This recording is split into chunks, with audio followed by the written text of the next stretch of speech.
এই মাশরুমটা আমি শুধু গ্লুগান ব্যবহার করে বানিয়েছি।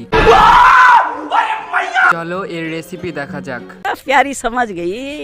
फ्लैशबैक। তো প্রথমে আমি গ্লুগান ব্যবহার করে মাশরুমের মাথা সাইডটা করে নেব। গ্লু ঢালার সময় তোমরা এটা পেপার বা অন্য কিছুতে দিতে পারো। তারপর আমি মাশরুমের ডানা দেওয়ার জন্য এরকম করে পানিতে গ্লু এরকম ঢেলে দেব। আরে এটা এরকম হচ্ছে কেন? गजब बेइज्जती है। তারপর এগুলো সাইজ মোতাবেক আমি কেটে নেব কাঁচি দিয়ে এবং মাশরুমের মাথাটাও আমি তুলে নেব। এরপর এটা আমি লাল কালার দিয়ে কভার করে দেব এবং তোমাদের কাছে একটা রিকোয়েস্ট, কয়েকটা কপি লিঙ্ক করে দিও।